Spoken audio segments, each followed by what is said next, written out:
The Asari, the second species to join the Citadel, the Solarians are warm-blooded amphibians with a hyperactive metabolism.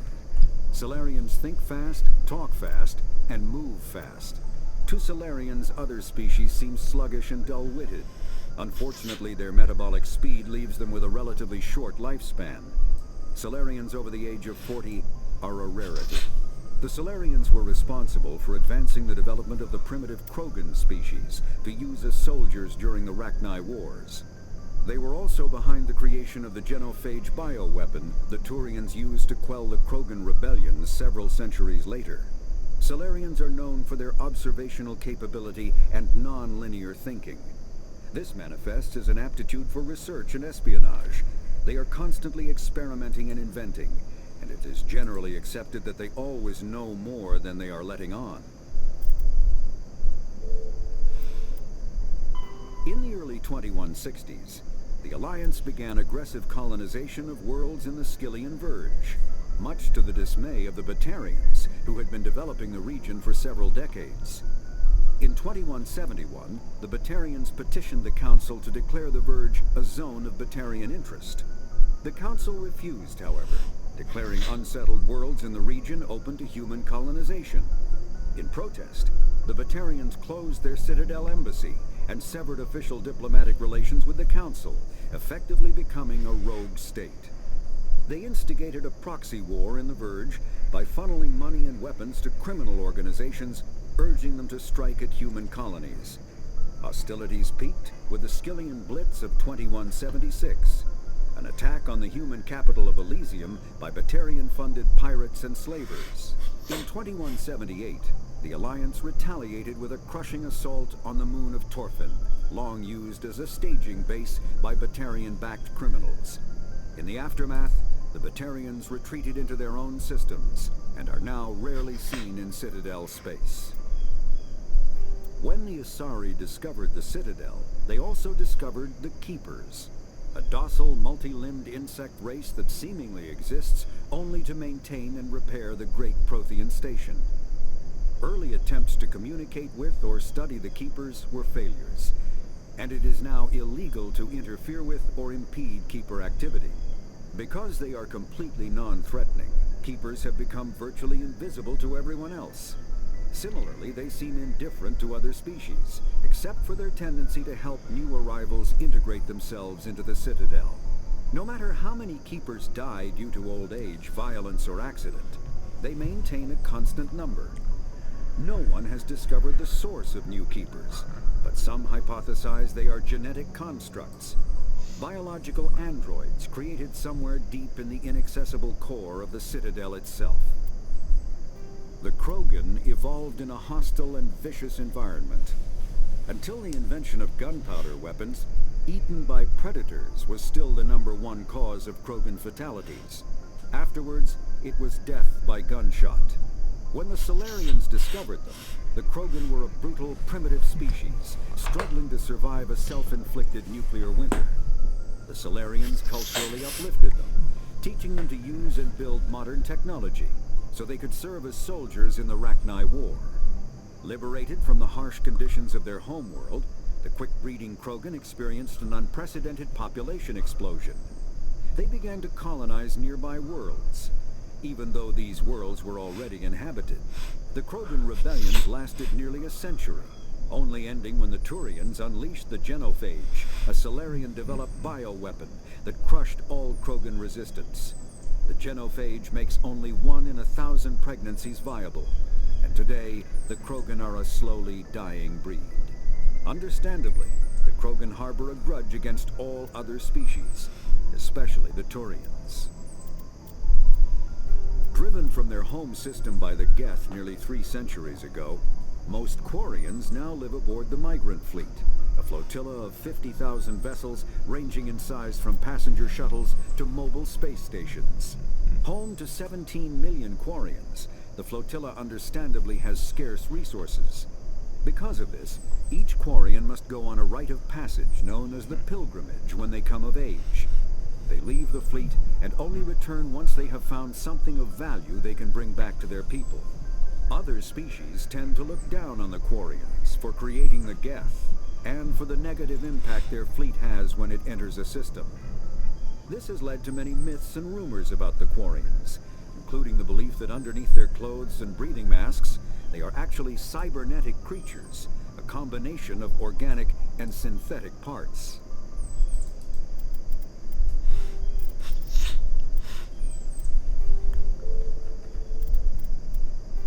After the Geths secure a location, they round up and impale dead and living bodies on mechanical spikes.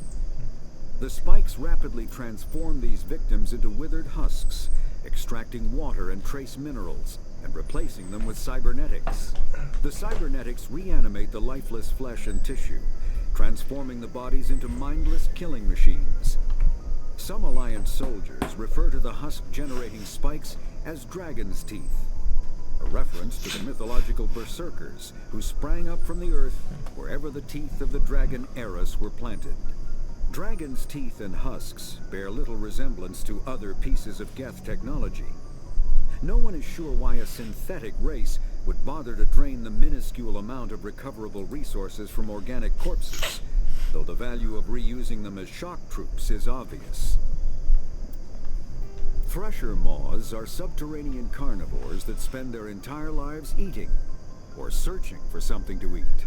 Threshers reproduce via spores that can lie dormant for millennia, yet are robust enough to survive prolonged periods in deep space and atmospheric re-entry. As a result, thresher spores appear on many worlds, spread by previous generations of space travelers. The body of a thresher never entirely leaves the ground. Only the head and tentacles erupt from the earth to attack. In addition to physical attacks, threshers have the ability to project toxic chemicals and emit bursts of infrasound as a shockwave weapon. The Alliance first encountered threshers on the colony of Akuz in 2177. After contact was lost with the Pioneer team, Marine units were deployed to investigate. The shore parties were set upon by hungry threshers, and nearly the entire assault force was killed. Alliance forces recommend engaging threshers with vehicle-mounted heavy weapons. Varan are omnivores with a preference for living prey. Originally native to the Krogan homeworld of Tuchanka, they are, like most life from Tuchanka, savage, clannish, and consummate survivors. They are pack hunters when vulnerable prey is readily available, and become scavengers when outnumbered or outclassed. Their supreme adaptability, vicious demeanor, and rapid breeding cycle have made them ubiquitous and dangerous pests on many worlds. Virtually everywhere the Krogan have been, Varan infestations have followed, wreaking havoc with the native ecology. The Krogan have had a love-hate relationship with Varan for millennia, alternately fighting them for territory and embracing them as treasured companions. To this day, Krogan raise them as beasts of war. One of the common subgenus of Varan has metallic silver scales, leading to the rather unusual nickname, fish dogs.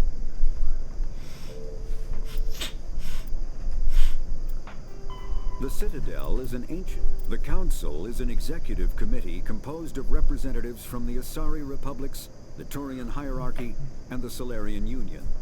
Though they have no official power over the independent governments of other species, the Council's decisions carry great weight throughout the galaxy. No single Council race is strong enough to defy the other two, and all have a vested interest in compromise and cooperation. Each of the Council species has general characteristics associated with the various aspects of governing the galaxy. The Asari are typically seen as diplomats and mediators. The Solarians gather intelligence and information. The Turians provide the bulk of the military and peacekeeping forces. Any species granted an embassy on the Citadel is considered an associate member, bound by the accords of the Citadel Conventions. Associate members may bring issues to the attention of the Council, though they have no input on the decision. The Human Systems Alliance became an associate member of the Citadel in 2165.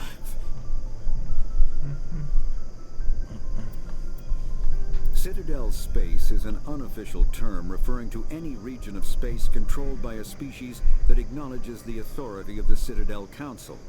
At first glance, It appears this territory encompasses most of the galaxy. In reality, however, less than 1% of the stars have been explored.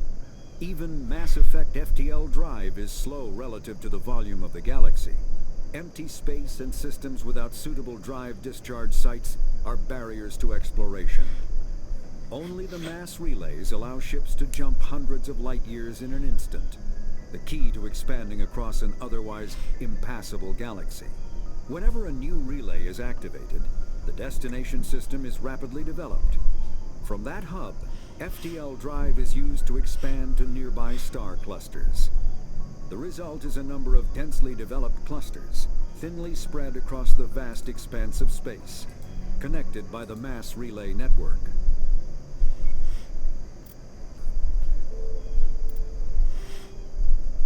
Pharos is a habitable world in the Attican Beta Cluster. 2/3 of the habitable surface is covered with the ruins of a crumbling Prothean megatropolis. In the millennia since the Prothean extinction, the ruins have been repeatedly picked over by looters many times. Pharos was considered a poor prospect for colonization, as little open ground remains for agriculture.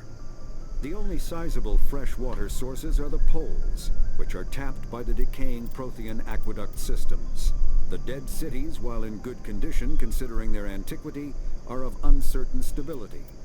Ground level is congested by a dozen meters of fallen debris, and the air is fouled by dust. In 2178, the Human Exogeny Corporation announced its intention to place a permanent colony on Pharos to thoroughly explore the ruins. The pioneer settlement was placed on the upper levels of several intact skyscrapers, using the surviving Prothean aqueducts and rooftop hydroponic gardens to support the population.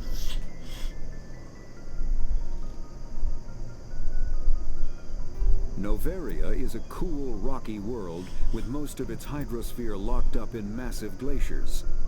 A privately chartered colony world, the planet is owned by the Noveria Development Corporation Holding Company. The NDC is funded by investment capital from 24 high-technology development firms and administrated by an executive board representing their interests. The investors built remote hot labs in isolated locations across Noveria's surface. These facilities are used for research too dangerous or controversial to be performed elsewhere, as Noveria is technically not part of Citadel space and therefore exempt from Council law. By special arrangement, Citadel Special Tactics and Reconnaissance agents have been granted extraterritorial privileges, but it remains to be seen how committed the Executive Board is to that principle. Given its unique situation, it is understandable that Noveria is often implicated in all manner of wild conspiracy theories. Vermeer is a lush world located on the frontier of the Attican Traverse. Its vast seas and orbital position on the inner life zone have created a wide equatorial band of humid, tropical terrain. Only the political instability of the region has impeded efforts at colonization.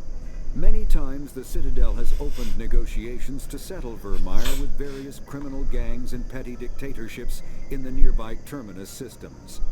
All fell apart due to internal power shifts within the opposing parties. The Citadel has written off the colonization of Vermeer as impossible without significant political change. The Terminus powers themselves are unlikely to ever settle Vermeer.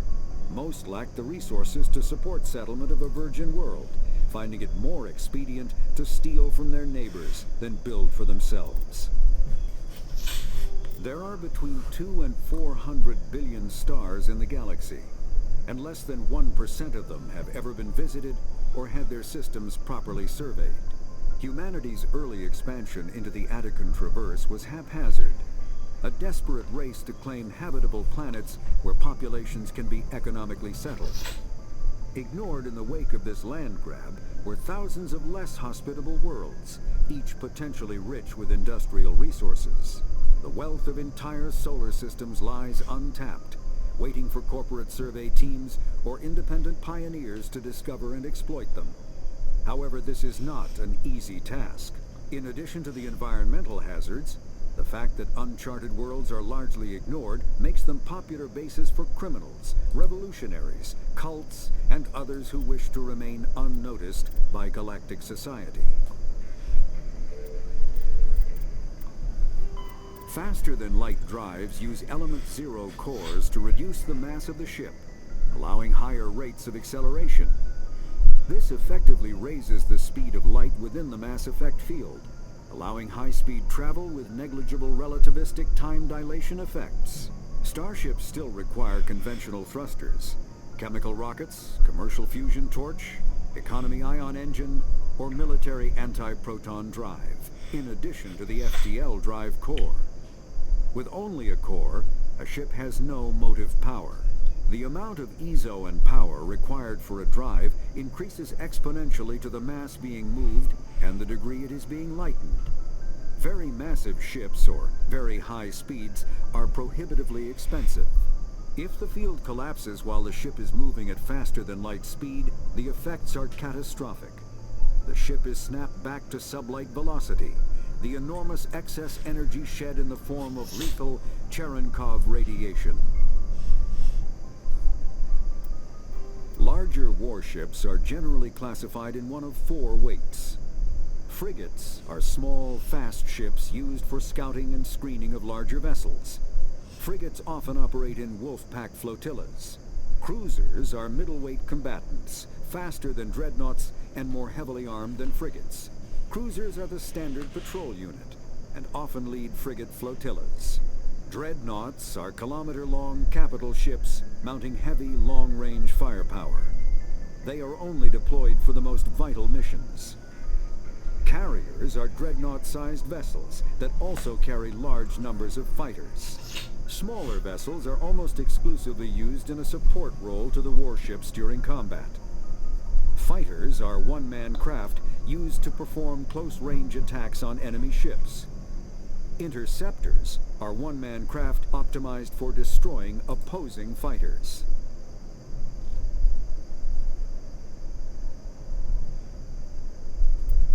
The Normandy is a prototype starship developed by the Human Systems Alliance with the assistance of the Citadel Council. It is optimized for scouting and reconnaissance missions in unstable regions using state-of-the-art stealth technology. For most ships, the heat generated through standard operations is easily detectable against the absolute zero background of space. The Normandy, however, is able to temporarily sink this heat within the hull. Combined with refrigeration of the exterior hull, the ship can travel undetected for hours or drift passively for days of covert observation. This is not without risk. The stored heat must eventually be radiated, or it will build to levels capable of cooking the crew alive. Another component of the stealth system is the Normandy's revolutionary Tantalus drive, a Mass Effect core twice the standard size. The Tantalus drive generates mass concentrations that the Normandy falls into, allowing it to move without the use of heat-emitting thrusters. Sovereign is the flagship of the rogue Spectre's Saren. An enormous dreadnought larger than any other ship in any known fleet, it is crewed with both Geth and Krogan. At 2 kilometers long, its spinal-mounted main gun is likely capable of penetrating another dreadnought's kinetic barriers with a single shot. How Saren acquired this incredible warship is unknown. The prevailing opinion is that Sovereign is a Geth construct, while others believe it is a Prothean relic. Its design, however, hints at a more alien and mysterious origin. The attack on Eden Prime demonstrated Sovereign's ability to generate mass effect fields powerful enough to land on a planetary surface. This implies it has a massive Element Zero core and the ability to generate staggering amounts of power.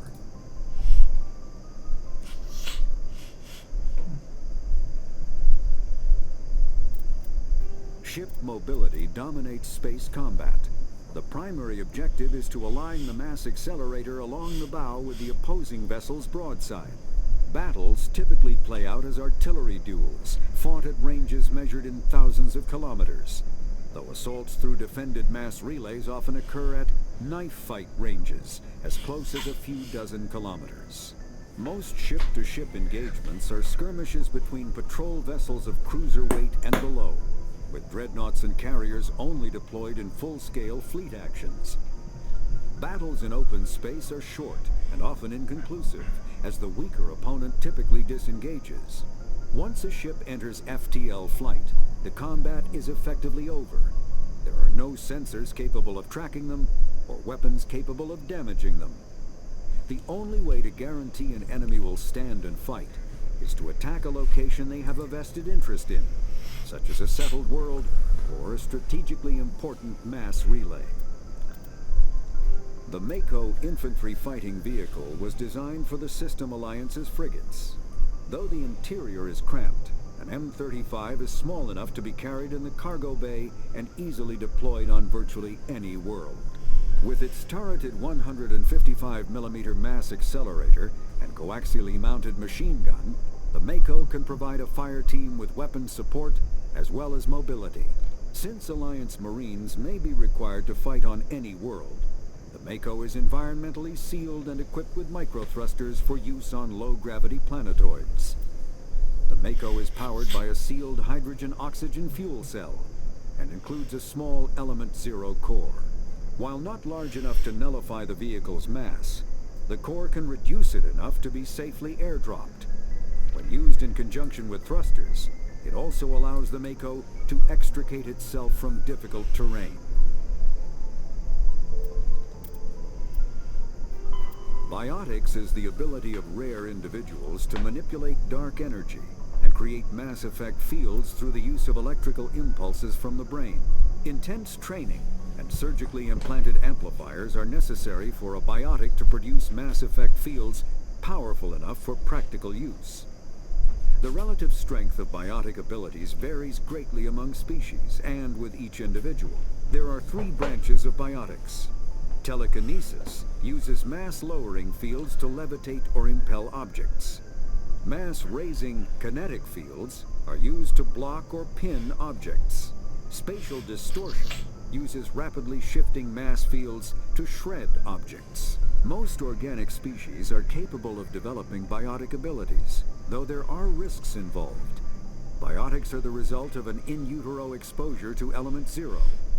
This usually causes fatal cancers in the victim, but in rare cases, it coalesces into nodules within the fetus's developing nervous system.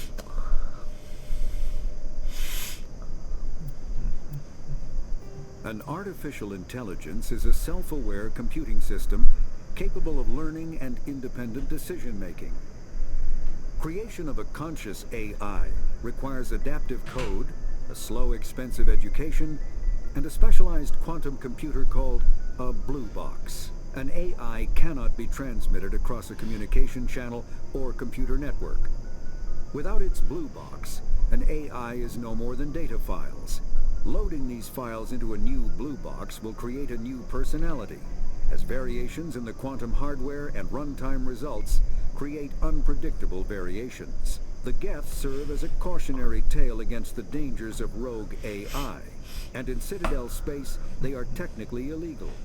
Advocacy groups argue, however, that an AI is a living, conscious entity, deserving the same rights as organics. They argue that continued use of the term artificial is institutionalized racism on the part of organic life. The term synthetic is considered the politically correct alternative. A virtual intelligence is an advanced form of user interface software. VIs use a variety of methods to simulate natural conversation, including an audio interface and an avatar personality to interact with. Although a VI can provide a convincing emulation of sentience, they are not self-aware, nor can they learn or take independent action. VIs are used as operating systems on commercial and home computers. Minimal VI agents are also available. Agents are compact and specialized. Some serve as personal secretaries, filtering calls and scheduling meetings based on user-defined priorities. Others are advanced search engines, propagating themselves across the extranet to collate user-requested data. Commercial VIs in a variety of stock personalities are available at any software retailer. Boutique firms and hobbyists also build unique VIs to personal specification. Although software emulation of living personalities is illegal, reconstructions of famous historical figures are common.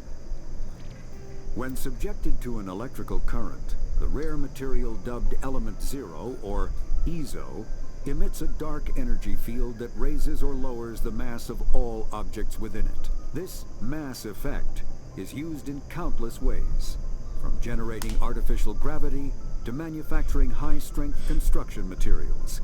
It is most prominently used to enable faster-than-light space travel.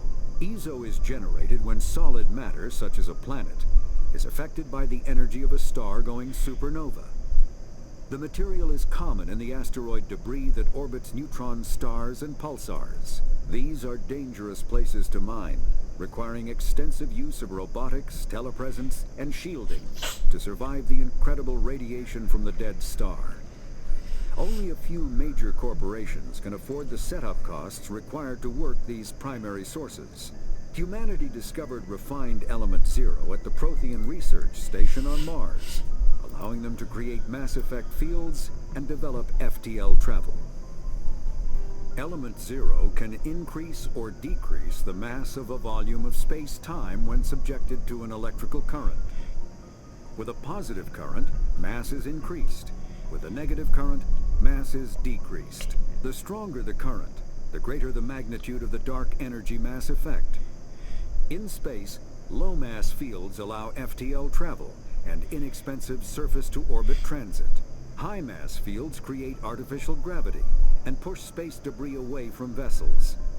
In manufacturing, low-mass fields permit the creation of evenly blended alloys, while high-mass compaction creates dense, sturdy construction materials. The military makes extensive use of mobility-enhancing technologies, with mass effect utilizing fighting vehicles standard frontline issue in most military forces. Mass effect fields are also essential in the creation of kinetic barriers or shields to protect against enemy fire.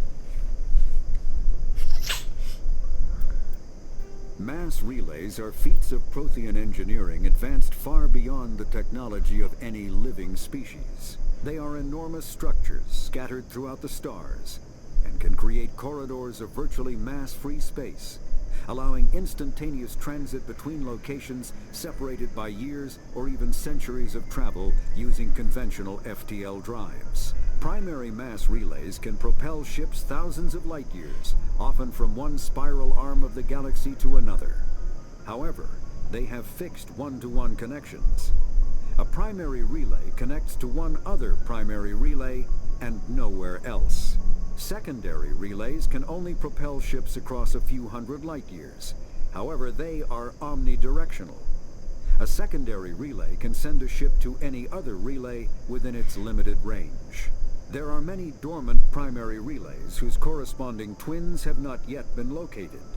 These are left inactive until their partner is charted, as established civilizations are unwilling to blindly open a passage that might connect them to a hostile species.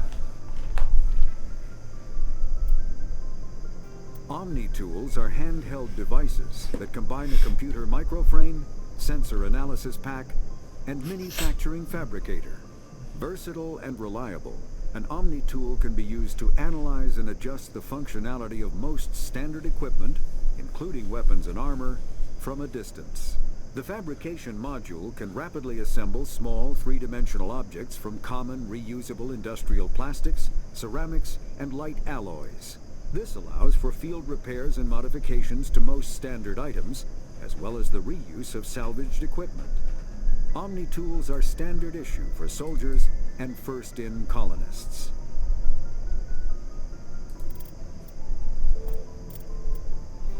Combat hard suits use a dual-layer system to protect the wearer.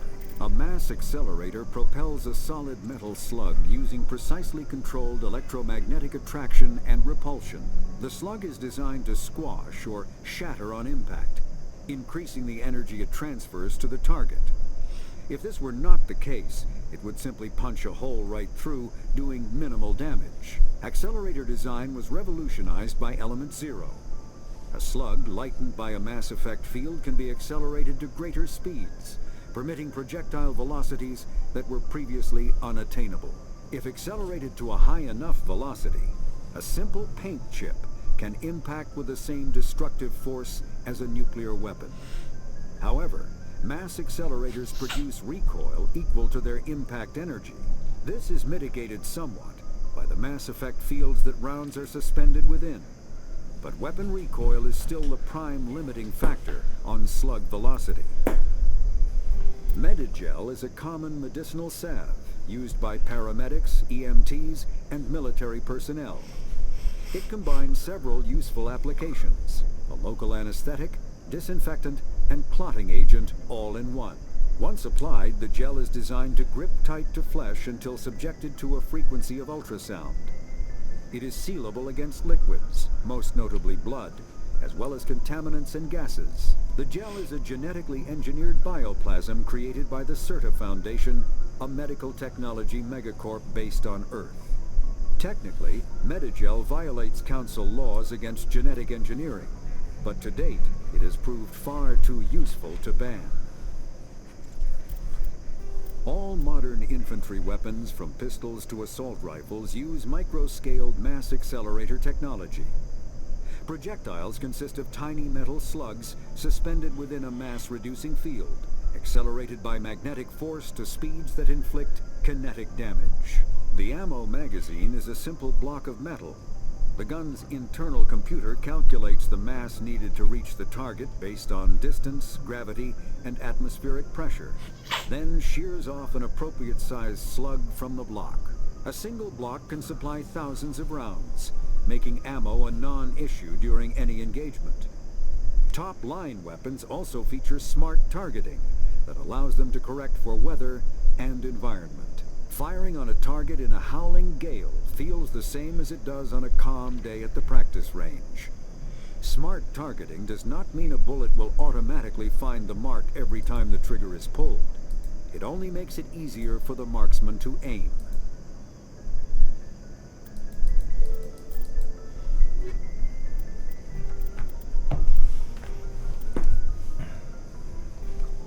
Because of their long lifespan, Asari tend to have a long view not common in other races. When they encounter a new species or situation, the Asari are more comfortable with an extended period of passive observation and study than immediate action. They are unfazed that some of their investments or decisions may not pay off for decades or centuries. Matriarchs can seem to make incomprehensible decisions, but their insight is evident, and their carefully laid plans come to fruition. In interstellar relations, this long view manifests in an unspoken policy of centrism. The Asari instinctively seek to maintain stable balances of economic, political, and military power. Traditionally, Asari spread their influence through cultural domination and intellectual superiority. They invite new species of advanced development to join the galactic community, knowing that their ideals and beliefs will inevitably influence the existing culture. The Asari came late to the concept of world government. For centuries, their homeworld of Thessia was dotted with loose confederacies of great republican cities. The closest earthly equivalent would be the ancient Mediterranean city-states, and the Asari culture values consensus and accommodation. There is little impetus to form larger principalities. Rather than hoard resources, the Asari bartered freely. Rather than attack one another over differing philosophies, they sought to understand one another. Only in the information age did the city-states grow close. Communication over the internet evolved into an electronic democracy. Asari have no politicians or elections, but a freewheeling, all-inclusive legislature that all citizens can participate in at will. Policy debates take place at all hours of the day in official chat rooms and forums moderated by specially programmed virtual intelligences. All aspects of policy are open to plebiscite at any time. In any given debate, the Asari tend to lend the most credence to the opinion of any matriarchs present, nearly always deferring to the experience of these millennia-old wise women. Achieving consensus through public debate may take too long in a crisis. In cases where prompt, decisive action is required, the Asari defer to the wisdom of local matriarchs. The pantheistic mainstream Asari religion is Siari. Translates roughly as all is one. The faithful agree on certain core truths. The universe is a consciousness.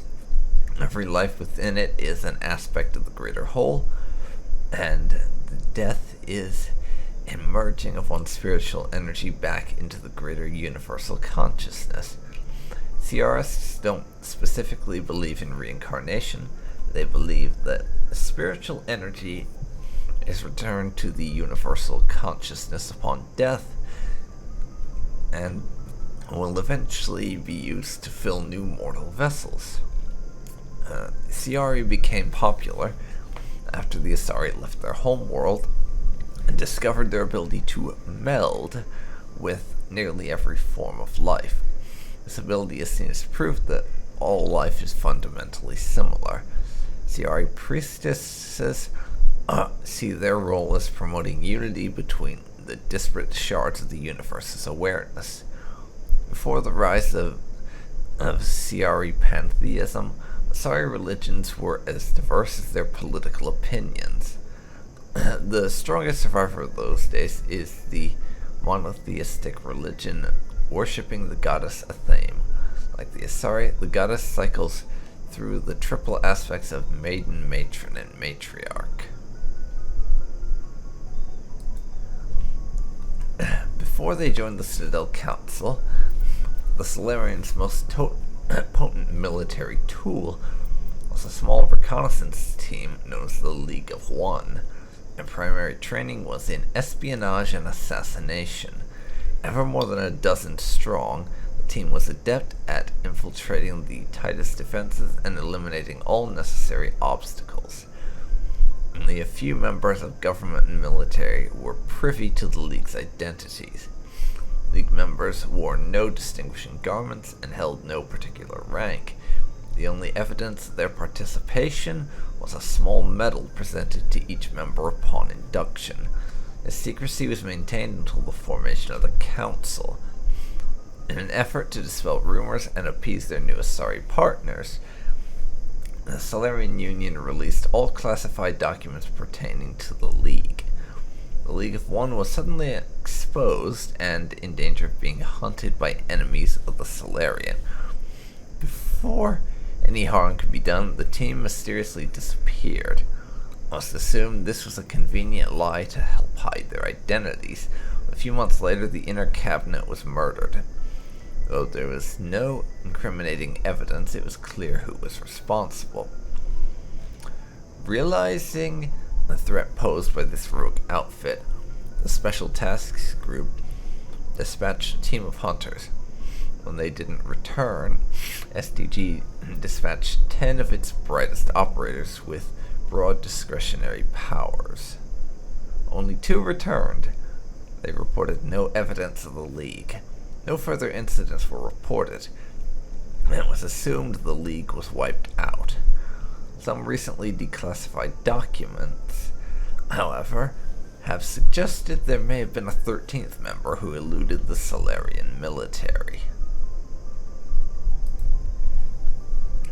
The Turian homeworld Palavan has a metal-poor core, generating a weak magnetic field and allowing more solar radiation into the atmosphere. To deal with this, most forms of life on Palavan evolved some form of metallic exoskeleton to protect themselves.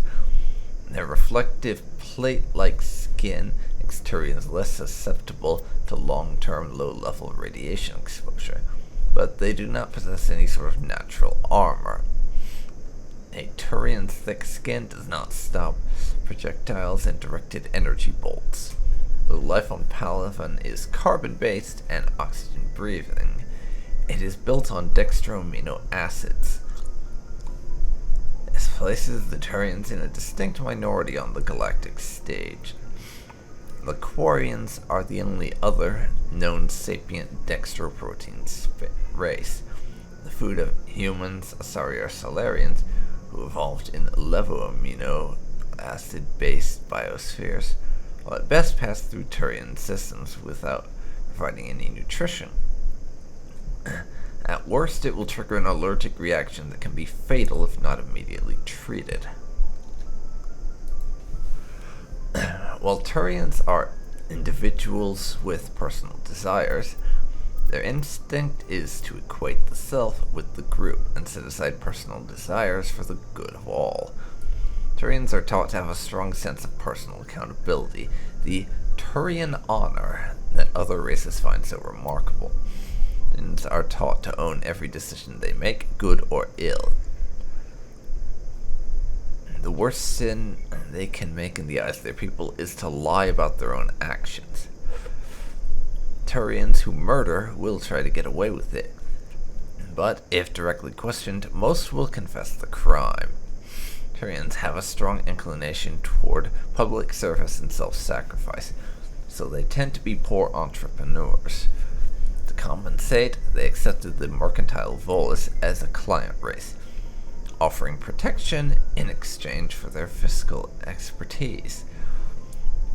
The Turian military is the center of their society, and it's not just an armed force, it is an all-encompassing public works organization. The military police are also the civic police. Fire brigades serve the civilian population as well as military facilities. The Corps of Engineers builds and maintains spaceports, schools, water purification plants, and power stations. The Merchant Marine ensures that all worlds get needed resources. Although they lack the brutality of the Krogan, the skill of the Asari, and the virtuosity of the humans, the Turian military has formidable disciplines. Officers and NCOs are lifers with years of field experience. Enlisted personnel are thoroughly trained and stay calm under fire. Turian units don't break. Even if their entire line collapses, they fall back in order, setting ambushes as they go. A popular saying holds, you will only see a Turian's back once he's dead. Boot camp begins on the 15th birthday. Soldiers receive a year of training before being assigned to a field unit. Officers train for even longer. They'll serve until the age of 30, at which point they become part of the reserves. Even if they suffer injuries preventing frontline service, most do support work behind the lines. Biotics are uncommon. While admired for their exacting skills, Biotics' motives are not always fully trusted by the common soldier. The Turians prefer to assign their biotics to specialist teams called cabals. Command and control is decentralized and flexible. Individual squads can call for artillery and air support, and make extensive use of combat drones for light duties and practice combined arms. Infantry operates with armor supported by overhead gunships. Strategically, they are methodical and patient and dislike risky operations. Tradition is important. Each legion has a full-time staff of historians who chronicle its battle honors in detail. The oldest have records dating back to the Turian Iron Age. If a legion is destroyed in battle, it is reconstituted rather than replaced. The Turians recruit auxiliary units from conquered or absorbed minor races. Auxiliaries are generally light infantry or armored cavalry units that screen and support the main Turian formations. At the conclusion of their service in the auxiliaries, recruits are granted Turian citizenship. The Unification War. At about the time the Solarians and Asari were forming the Council, the Turians were embroiled in a bitter civil war. The Unification War, as it was later named, began with hostilities between the colonies furthest from the Turian homeworld, Palaven. These colonies were run by local chieftains, many of whom had distanced themselves from the hierarchy. Without the galvanizing influence of the government, the colonies became increasingly isolated and xenophobic. Colonists began wearing emblems or facial markings to differentiate themselves from members of other colonies, and open hostilities became common. When war finally broke out, the hierarchy maintained strict diplomacy and refused to get involved. After several years of fighting, less than a dozen factions remained, and the hierarchy finally intervened. By that time, the chieftains were too weak to resist. They were forced to put an end to fighting and renew their allegiance to the hierarchy. Though peace was restored, it took several decades for animosity between colonists to fade completely. To this day, most Turians wear the facial markings of their home colonies. As a point of interest, the Turian term barefaced refers to one who is beguiling or not to be trusted. It is also a slang term for politicians.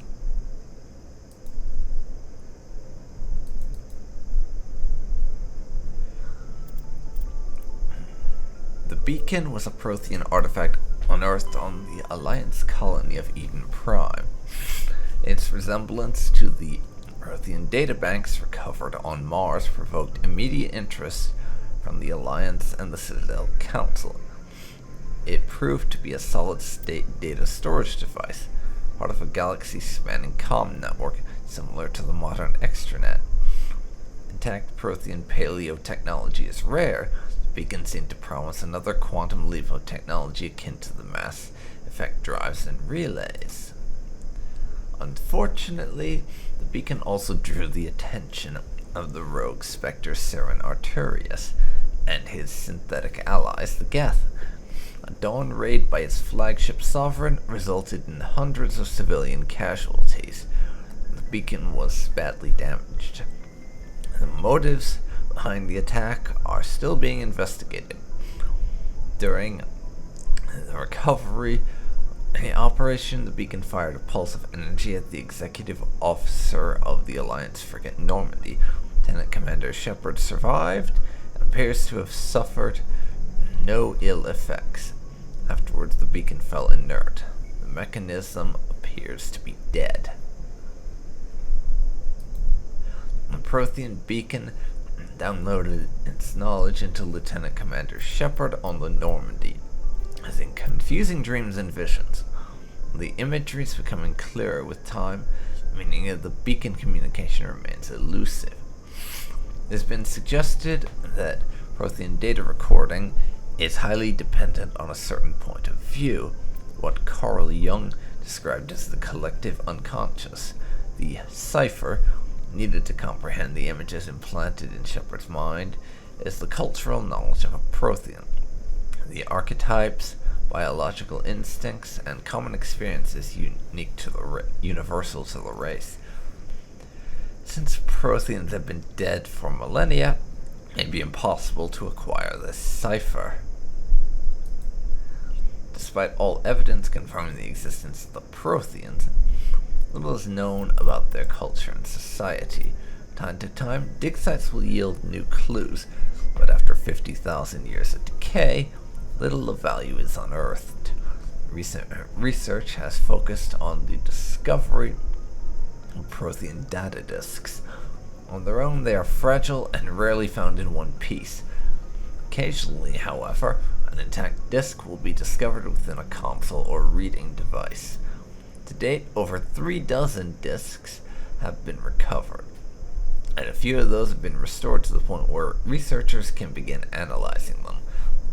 It may be some time before scientists discover a way to transfer the data off the disks. They are currently considered the most tangible leads for learning more about the Prothean culture.